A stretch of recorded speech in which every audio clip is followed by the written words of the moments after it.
जय Hind. Great good evening to all. आज हम लोग इस क्लास में इस वीडियो में Raja Ram Mohan Roy modern Indian political thoughts में और थिंकर में हम इनके बारे में, इनकी जीवनी, इनकी फिलॉसफी, इनका दर्शन और साथ साथ जो है इंडियन नेशनल मूवमेंट में या फिर भारत के पुनर्जागरण में इनका क्या योगदान है, या यूं कहूँ तो मॉडर्न इंडियन हिस्ट्री में जब हम आधुनिक भारत काल के पुनर्जागरण काल को जब हम पढ़ते हैं तो राजा राम मोहन रॉय का जो है बार बार जिक्र मिलता है, चर्चा जो है इनके नामों का होता है।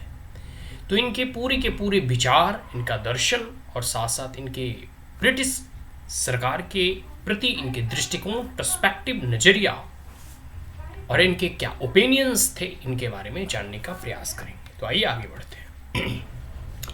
सबसे बड़ी बात है कि इनकी जो फिलॉसफी थी वो रेशनल कह सकते हैं ना कि, और यूनिवर्सलिज्म, इन दो आधारभूत स्तंभों पर जो है टिकी हुई थी। और इनका जो इंटरेस्ट था वो रेशनलिज्म के प्रति, दर्शन शास्त्र के प्रति जो है इनके बेसिक इंटरेस्ट थे। ठीक है। और ये लगभग विश्व के सभी धर्मों को जो है, धर्म ग्रंथों को जो है पढ़ने का प्रयास किया, जानने का प्रयास किया। और सबसे बड़ी बात है कि सभी धर्मों को कंपेयर करके जो अच्छी अच्छी चीज़ें थी उसे एब्जॉर्ब और एसिमिलेट करने का प्रयास किया। और जहाँ उन्हें कुछ खराबियाँ और खामियाँ दिखी उसे उन्होंने क्रिटिसाइज भी किया। तो ये कुछ उनके बारे में इंट्रोडक्शन था। ये Radhanagar village, Hooghly district, West Bengal province, अंग्रेजों के ज़माने का वेस्ट बंगाल प्रोविंस, अभी का जो है वर्तमान में वेस्ट बंगाल, वहाँ उनका जन्म हुआ था। ठीक है। इनके जो फादर थे, ठीक है, वो एक एडमिनिस्ट्रेटिव सर्विस में थे, मतलब ब्रिटिश गवर्नमेंट के एडमिनिस्ट्रेटिव सर्विस में थे। और ये जो रॉय आप टाइटल देख रहे हैं ना, यह ब्रिटिश सरकार के द्वारा ही जो है एक उपाधि के रूप में जो है यह टाइटल दिया गया था। ठीक है। तो राजा राम के जो पिता थे वो बहुत ही स्ट्रिक्टली, बहुत ही रिलीजियस थे, धार्मिक थे। ठीक है। ऐसे भी बंगाल के लोग जो है माँ काली की पूजा आराधना करते हैं। ठीक है। और जैसे स्वामी विवेकानंद को देख लो, रामकृष्ण परमहंस को देख लो, रविन्द्रनाथ टैगोर को देख लो, या बहुत सारे ऐसे महान विभूतियों ने उस बंगाल की धरती में जन्म लिए हैं। तो वह वैष्णव संप्रदाय को मानने वाले थे और भगवान विष्णु या वैष्णव की पूजा आराधना करते थे। ठीक है। इनकी शिक्षा दीक्षा रॉय की जो है गुरुकुल में हुई थी। और इन्होंने साथ साथ जो है एक मौलवी से फारसी भाषा का भी अध्ययन किया, अरबिक लैंग्वेज और इस्लाम के बारे में भी जाना। ठीक है। उसके बाद वो वहाँ से वो तिब्बत जाते हैं और साथ साथ तिब्बत में जो है ये आइडियल वर्शिप, जो हम लोग जैसे हिंदू रीति रिवाज में है मूर्ति पूजा करते हैं, तो ये मूर्ति पूजा का विरोध करते थे। और साथ साथ जो अभी जैसे दलाई लामा वगैरह है ना, तिब्बत से भारत आए, तो तिब्बत में लामा कहा जाता है। ठीक है। तो लामा वगैरह जो है कि जो प्रैक्टिसेस थी जिसमें कि वो मूर्ति पूजा करते थे बुद्ध की, तो उन तमाम प्रैक्टिसेस को और ख़ास करके मूर्ति पूजा का जो है यह आलोचना भी करते थे। फिर वहाँ से वो वाराणसी वापस लौटते हैं और फिर हिंदू दर्शन शास्त्र को, हिंदू फिलॉसफी का अध्ययन अध्यापन करते हैं। और ये डिसाइड करते हैं, निर्णय लेते हैं कि हिंदू धर्म में भी बहुत सारे जैसे ऐसे क्रूतियाँ हैं, जैसे सती प्रथा हो गया, या फिर कास्टिज्म हो गया, या फिर एक प्रकार से कह सकते हैं कि चाइल्ड मैरिजेस हो गया। तो बहुत सारे ऐसे जो है कुप्रथाएं जो है प्रचलित थी, उनके खिलाफ जो है, या फिर एक प्रकार से हिंदू धर्म को, हिंदू रिलीजन को ऐसा प्यूरिफाई करना है और जो उसमें कुछ क्रूतियाँ हैं उसे दूर हटाना है। ठीक है। मैंने पहले ही बताया ये तमाम जितनी भी धर्म है उसका कंपैरेटिव, तुलनात्मक अध्ययन करते थे। और इसके साथ साथ यह एक गुड ऑरेटर भी थे, एक प्रखर वक्ता भी थे। बहुत सारे इन्होंने लेक्चर्स जो है डिफरेंट रिलीजन का जब अध्ययन अध्यापन करते हैं तो फिर उसके बारे में लेक्चर, अपना भाषण वगैरह देते हैं। और कई बार जो है इस्लाम के भी कुछ प्रिंसिपल्स और थॉट को क्रिटिसाइज करते हैं। जिस प्रकार से हिंदू में बहुत सारी क्रूतियाँ हैं तो इस्लाम में के आगे हम लोग पढ़ेंगे। ठीक है। ठीक उसी प्रकार वो जो है क्रिश्चियनिटी के बारे में भी कुछ अच्छे भी बोलते हैं और साथ साथ उनकी क्रूतियों की, उनके कुछ बैड प्रैक्टिसेस और इविल प्रैक्टिसेस के ऊपर जो है या उनका जो है क्रिटिसिज्म भी होता है। या जो है अपना फारसी मैगजीन जो है मिराज उल अखबार के नाम से जो है ये छापते हैं, और साथ साथ बंगाली मैगजीन संवाद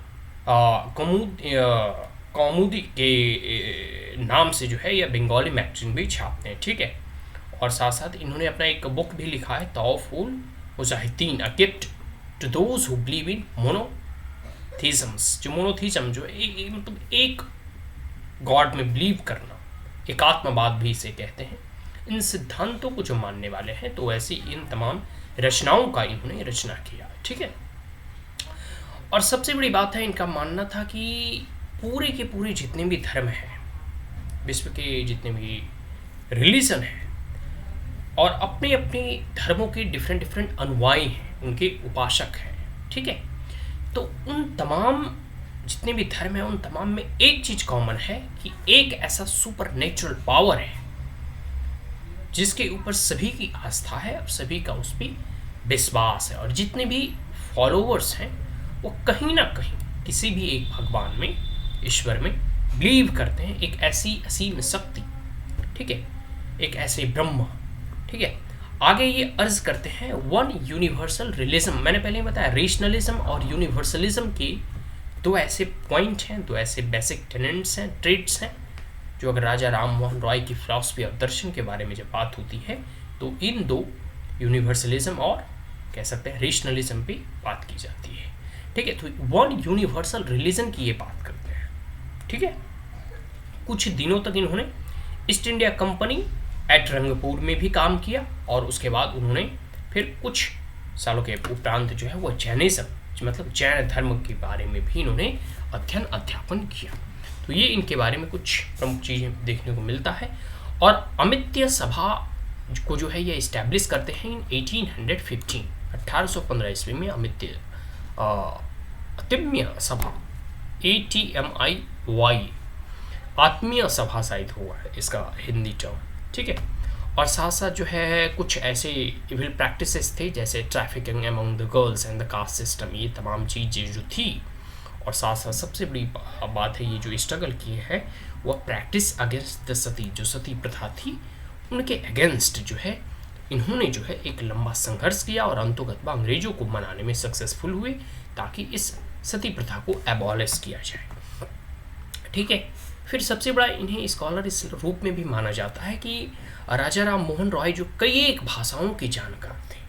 ठीक है, आगे चलकर उन्होंने हेब्रू, ग्रीक, लैटिन और इंग्लिश भाषाओं को भी सीखा, और इसके साथ साथ फिर क्रिश्चियनिटी धर्म की भी अध्ययन अध्यापन उन्होंने किया।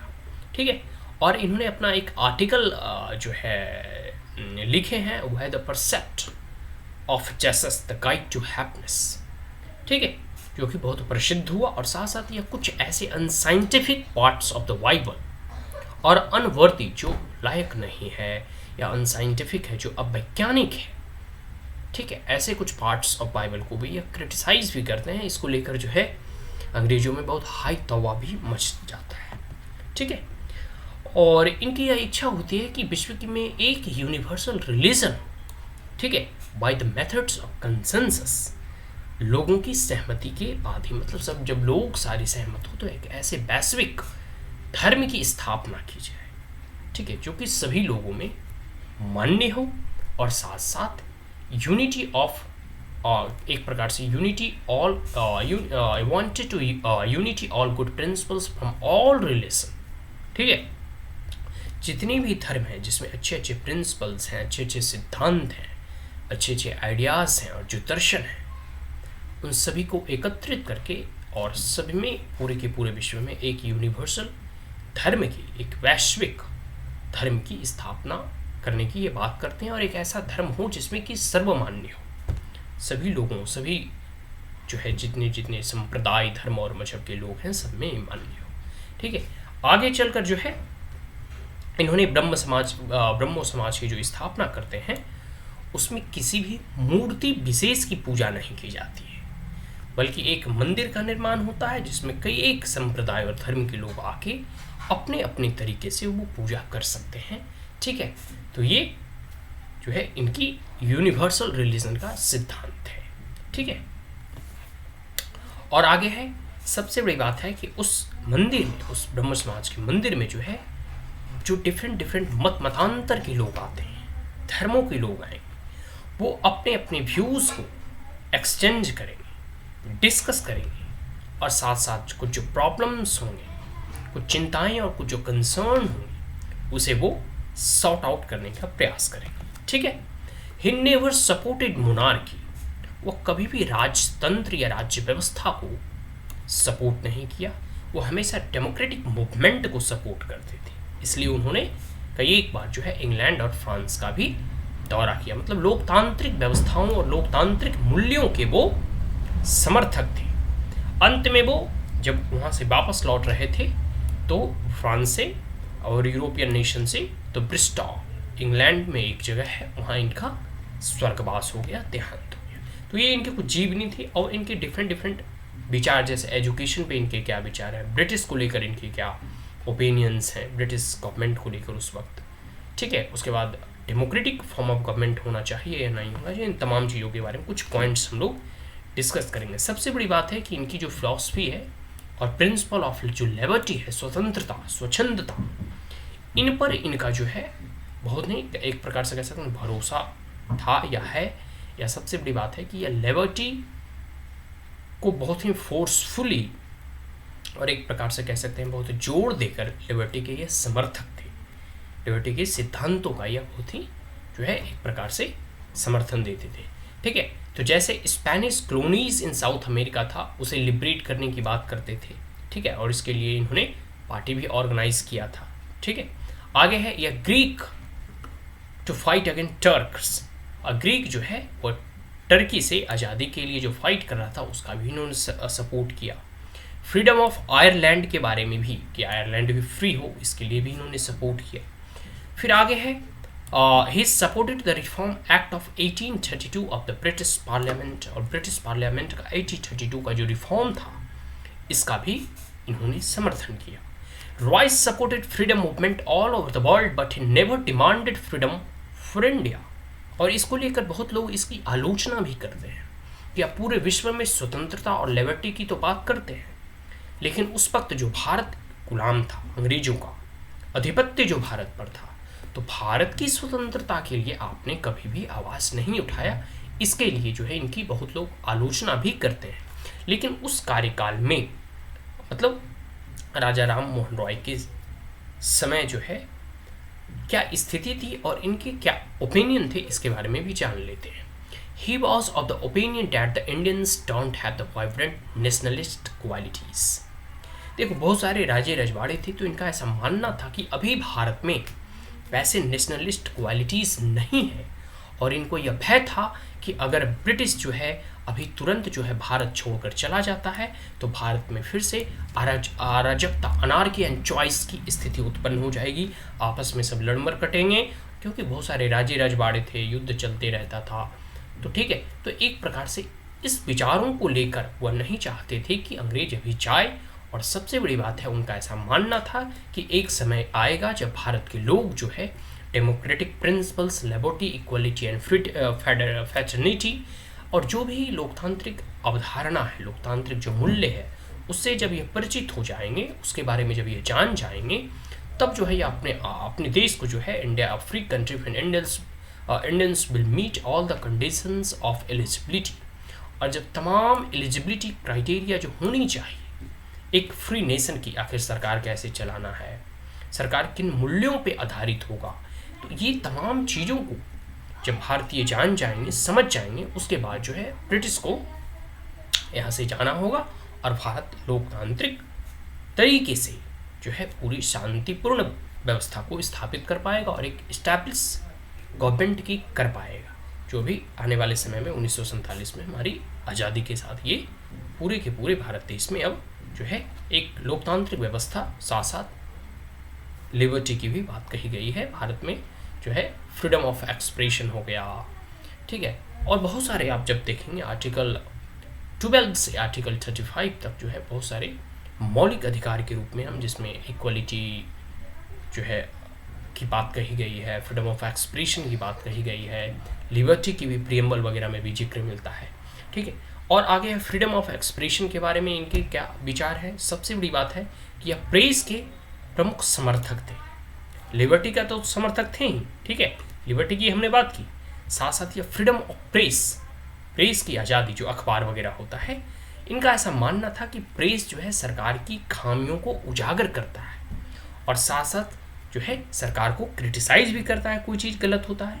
और यह इसलिए ज़रूरी है क्योंकि अगर सरकार की आलोचना हो तो सरकार का ध्यान उस ओर जाता है और उस ओर ध्यान जाने के बाद फिर सरकार अपने सिस्टम में जो करेक्शन की आवश्यकता होती है उसे करेक्ट करने का प्रयास करते हैं। तो ये फ्रीडम ऑफ एक्सप्रेशन और फ्रीडम ऑफ प्रेस की जो इन्होंने बात किया, ये इसको कह सकते हैं एक प्रकार से इसके मूल समर्थक थे, ठीक है। हमेशा यह प्रेस वगैरह में खुद जो है अपने दो देखते और न्यूज़पेपर अखबार की इन्होंने रचना प्रारंभ किया था। तो ऐसे जो है कई एक अखबार उस वक्त जो है प्रचलन में आए थे। आज भी जैसे मीडिया एंड कम्युनिकेशन को जो है फोर्थ पिलर ऑफ डेमोक्रेसी या फिर फोर्थ पिलर ऑफ कह सकते हैं कि लोकतांत्रिक व्यवस्थाओं का माना गया है, ठीक है।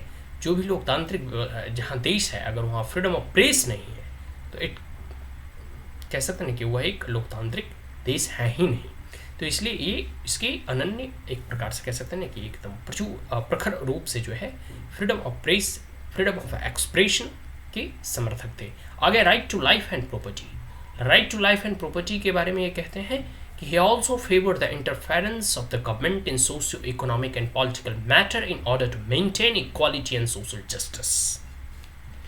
इनका ऐसा मानना था कि सरकार जो है सामाजिक, आर्थिक और राजनीतिक मुद्दों पर जो है इंटरफेयर करे, मतलब जो सोशल नीड है, जो समाज की अभी जरूरत है, समाज की जो है में समानता स्थापित करने के लिए, आर्थिक उन्नति के लिए और साथ साथ राजनीतिक दृष्टिकोण से फैलाव के लिए, इसके लिए आवश्यक है कि सरकार जो है उसमें परिवर्तन लाए, रिफॉर्म्स लाए, बिल लाए, अमेंडमेंट लाए, ठीक है, संशोधन करें।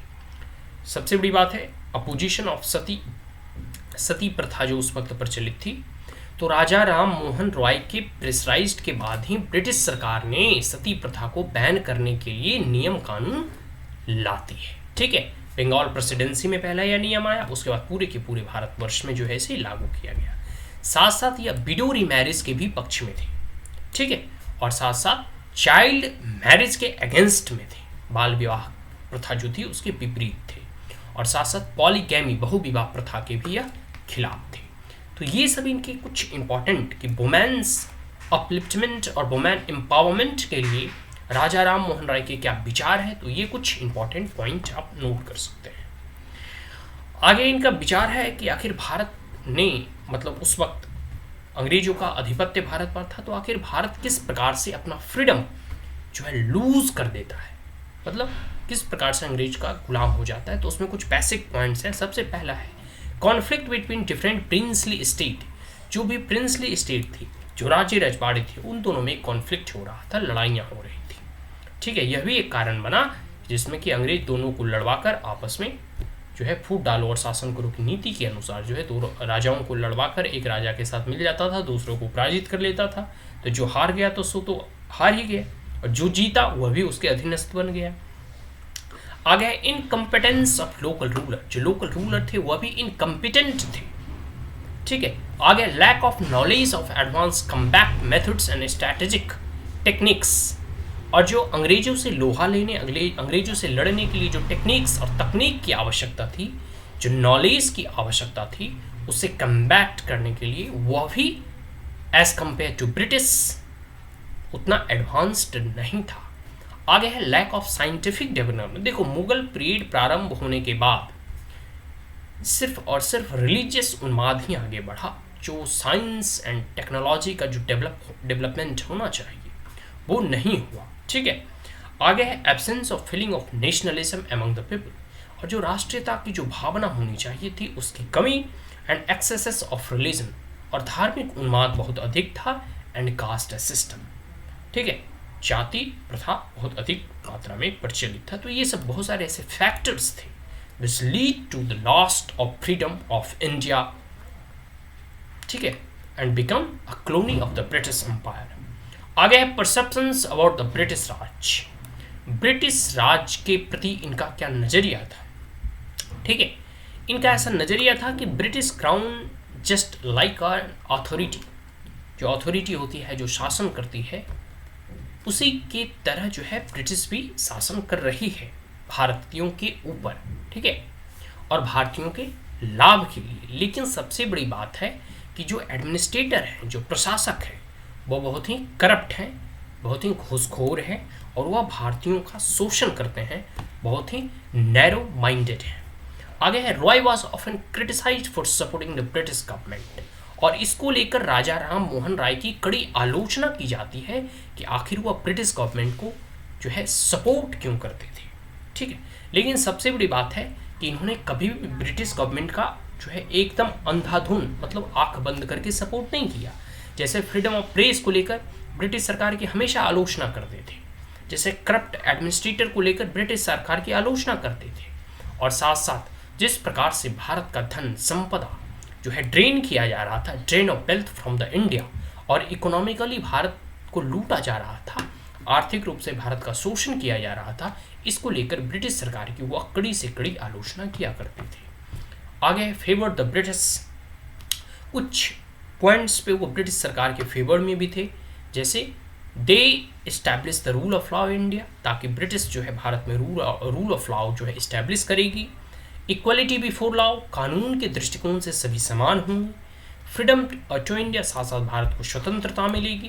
Provided them access to newspaper, साथ साथ समाचार पत्रों के लिए एसेसिबिलिटी प्रदान किया जाएगा, ठीक है। एंड वेस्टर्न फिलॉसफी, साथ साथ जो है वेस्टर्न फिलॉसफी है, और साथ साथ civil right to the citizen. और ये तमाम पॉइंट्स जो हैं इस आधार पर जो है वो ब्रिटिश सरकार की नीतियों का कभी कभी समर्थन भी किया करते थे। आगे है, वो क्रिश्चियन मिशनरीज को क्रिटिसाइज इसलिए करते थे कि अभी भी देखते हो धन के लालच में जो है धर्म परिवर्तन, अभी भी क्रिश्चियन मिशनरीज जो है भारत के गरीब जो है हिंदू को वो ज़बरदस्ती जो है फोर्सफुली कन्वर्ट कराते हैं। तो इसको लेकर जो है ब्रिटिश सरकार की आलोचना करते हैं कि किस प्रकार से जो है ब्रिटिश जो है भारत की जो है धार्मिक जो रीति रिवाज है, ठीक है, उस पर जो है प्रहार कर रहा है, और साथ साथ जो गरीब है, जो vulnerable section of the society है, उसे धन और बल के प्रभाव से, बल के दबाव में जो है उसका धर्म परिवर्तन करा रहे हैं। आगे ideas about law and judiciary, ठीक है, कानून और जुडिशरी मतलब न्यायालय के ऊपर, ठीक है, उनका क्या विचार था, ठीक है। सबसे बड़ी बात कहना है कि एक, ठीक है, administrator promoted to the higher post always have prejudices and misconception about the society.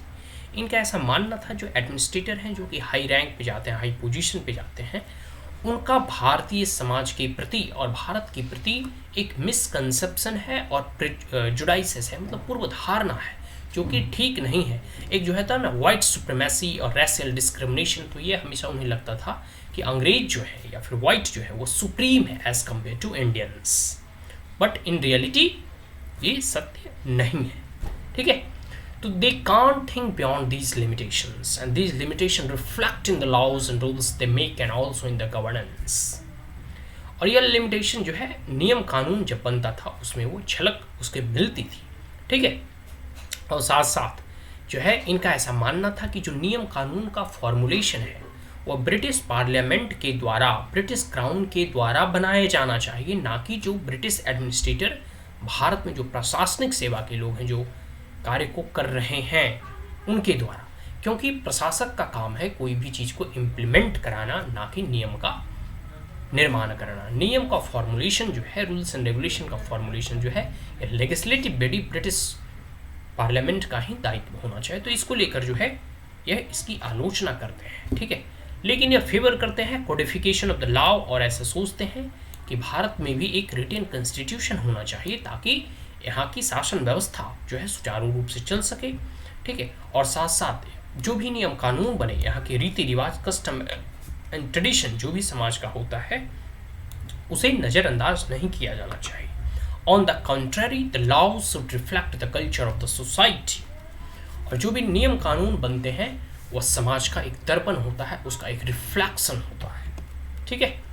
तो एक एक्ट पास किया गया था, जूरी एक्ट ऑफ 1826, जिसमें ऐसा कहा गया था कि जो हिंदू और मुस्लिम जज होंगे वो कभी भी क्रिश्चियन पर्सन को जो है उसके ऊपर जो है न्याय नहीं सुनाएंगे। कहने का मतलब है कि जैसे अभी देखो भारत में कोई भी जज हो तो किसी भी धर्म संप्रदाय जाति के लोगों को जो है वह के ऊपर जो है अगर वो कोई भी गलत कार्य करता है तो उसे वो उसके ऊपर जो है फैसला सुनाते हैं। लेकिन जूरी एक्ट ऑफ 1826 में ऐसी कंट्रोवर्सी अराइज हो गई थी कि जो ब्रिटिश लोग हैं, जो वाइट पीपल हैं, उसका सुनवाई सिर्फ और सिर्फ ब्रिटिश जज के द्वारा ही किया जाएगा। कहने का मतलब है उसे भारत के हिंदू और मुस्लिम जो जज होंगे उसे उनके द्वारा ब्रिटिश के जो भी लोग होंगे पर फैसला नहीं सुनाएंगे।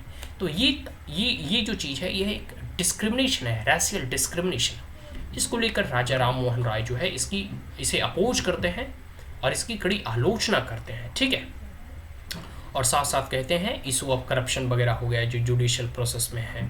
और आगे इनका कहना है कि जो जूरी है वो लोकल पीपल्स भी उसमें लोकल लैंग्वेज, नेटिव लैंग्वेज के आधार पर न्याय मिलना चाहिए। एजुकेशन के बारे में उनका मत है कि वेलकम इंग्लिश एजुकेशन, व इंग्लिश शिक्षा दीक्षा का समर्थन करते हैं। ठीक है, और साथ साथ साइंस एंड टेक्नोलॉजी, तकनीक विज्ञान का प्रचार प्रसार हो, इसके लिए जो है या इसकी जो है पूर्ण रूप से जो है समर्थन करते हैं। और साथ साथ इन्होंने एक इंग्लिश स्कूल की भी स्थापना की। आगे आइडियल फॉर्म ऑफ गवर्नमेंट, 3 प्रकार के ये आइडियल फॉर्म ऑफ गवर्नमेंट बताते हैं। सबसे पहला है direct democracy, unlimited monarchy and aristocracy. ठीक है, लेकिन इन तीनों के अपने लिमिटेशंस है। जैसे डायरेक्ट डेमोक्रेसी में है कि हो सकता है कि इग्नोरेंट मास जो है, अज्ञानी जो है जनता है, वह जो है सेंसलेसली जो है रूल करे। ठीक है, और unlimited power of the monarch, और किसी अगर मोनार्क आ जाए, मोनार्की इन द सेंस राजतंत्र, अगर मोनार्की की व्यवस्था की जाए तो हो सकता है किसी एक राजा में जो है एरिस्टोक्रेसी और डिक्टेटरशिप, तानाशाह बन जाने का खतरा होता है। तो हर एक सरकार में कुछ ना कुछ लूप होल्स होते हैं और कुछ अच्छी चीज़ें भी होती हैं। लेकिन लोकतांत्रिक जो व्यवस्थाएं हैं, मतलब कॉन्स्टिट्यूशनल मोनार्की, मतलब जैसे अंग्रेज में है ना कि वहाँ के क्यून जो है, वहाँ की जो महारानी है अभी भी हैं, और साथ साथ जो है जो रियल पावर है वो पूरे के पूरे वहाँ के प्राइम मिनिस्टर जैसे बोरिस जॉनसन में जो है उनके हाथों में, मतलब प्रधानमंत्री के हाथों में होता है। तो कॉन्स्टिट्यूशनल मोनार्की की भी बात कही जा रही है कि जिसमें कि मोनार्की की एक झलक भी देखने को मिलता है और साथ साथ लोकतांत्रिक जो मूल्य हैं उसे भी नज़रअंदाज नहीं किया जाता है। सो डैट्स ऑल, हम लोगों ने राजा राम मोहन रॉय के बारे में पूरी की पूरी जो है इनके फिलॉसफी, इनके दर्शन, एजुकेशन, सती प्रथा के ऊपर, वुमेन्स अपलिफ्टमेंट और एम्पावरमेंट के ऊपर, अंग्रेजों के ऊपर इनका क्या विचार था, आखिर भारत किस प्रकार से गुलाम हुआ, पूरे के पूरे इनकी जीवनी और साथ साथ इनके